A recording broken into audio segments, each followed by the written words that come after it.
nasıl kaliteyi etkiliyor? Bir bitkide, mısır silajında, silajlık mısır bitkisinde koçan ağırlığı, toplam bitki ağırlığının ne kadar yakınsa, toplam bitki ağırlığına yüzdesel olarak ne kadar yakınsa o derece mısır silajının hayvan besleme değeri artıyor. Günümüzden örnek vermek gerekirse yaklaşık olarak bizim yaptığımız ölçümlere göre bir mısır bitkisi normal biçim şartlarında işte Burak Bey'le birazdan Maytoğum Mısır Teknik Müdürü Burak Bey de bu konuyla ilgili yardımcı olacak bize.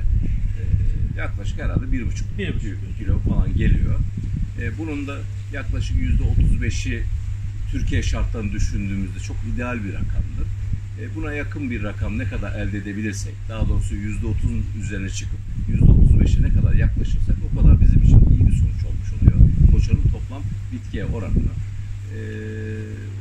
Biz bu konuda Burak Bey'den yardımcı olmasını rica ediyoruz ve beraber uygulamayı gerçekleştiriyoruz. İçeriden bitki alacak kendisi, birkaç tane bitki. Bu bitkileri biz tabii normal sanki bir makine biçermiş gibi bitkiyi kesip getirecek. Biz önce bitkinin kendisini tartacağız. Ardından bitkiyi tarttıktan sonra koçanını ayrı bir şekilde tartacağız ve koçanın toplam bitkiye olan oranının ağırlık olarak ne olduğuna bakmaya çalışacağız. Bu şekilde mısır silajının kalitesini anlamaya uğraşıyoruz.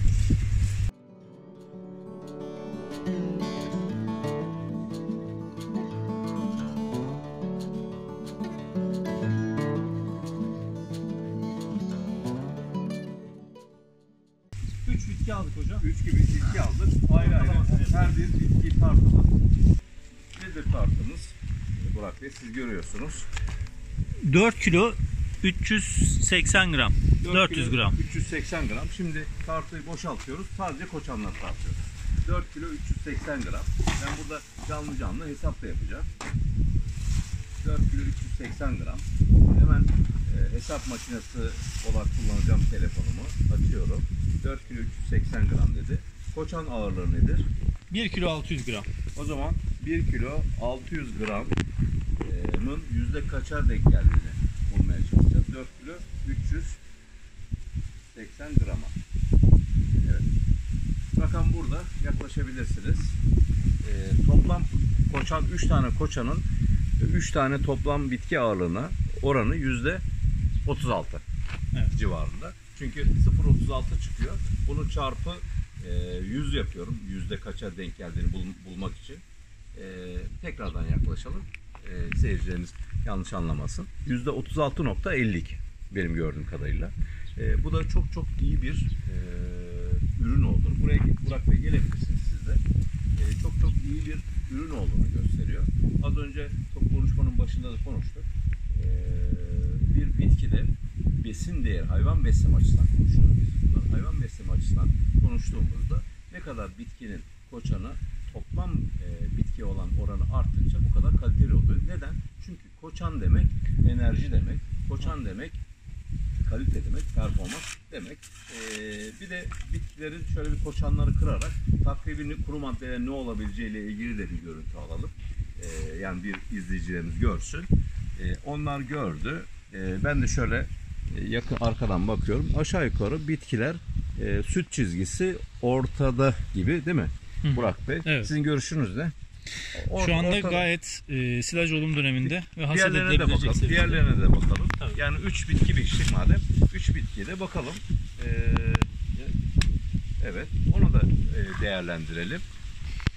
Aynı mı? Burada da evet silaj noktası. Tamam. Ortalarda. Üçüncüyü de açalım.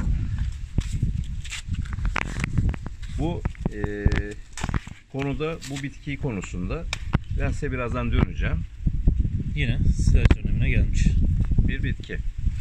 Peki Burak Bey biraz bu bitkiyi bize anlatır mısınız? Ben hani zirai açısından öğrenmek istiyorum. Tabii hocam. Hayvan besleme açısından ben çok beğendim, onu söyleyeyim. Neden? %36 koçan oranı var, toplam bitki oranı. Bu benim için daha fazla nişasta demektir. Nişasta demek de süt verimi, besi performans demek. Senin açısından nedir bu? Bir Mısır Teknik Müdürü olarak ve bir ziraat mühendisi olarak ben bunu öğrenmek istiyorum. Yani hocam çeşitimizle alakalı baktığımızda biz bu çeşidi ikinci ürün olarak ektik bölgemizde.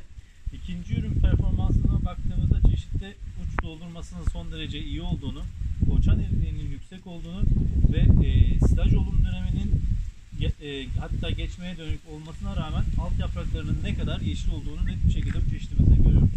Çeşitimizin adı Everest çeşidi. FA700 grubunda yüksek verimli, yüksek tonajlı MySilaj ailesinin de premium segmentinde değerlendirdiğimiz bir çeşidimiz Everest çeşidi. Çeşidimiz birinci ürün olarak tüm kıyı şeritlerinde ekilebilir. İkinci ürün olarak da Akdeniz ve Ege bölgesinde ot arkalarına tercih edilebilecek bir çeşidimizdir.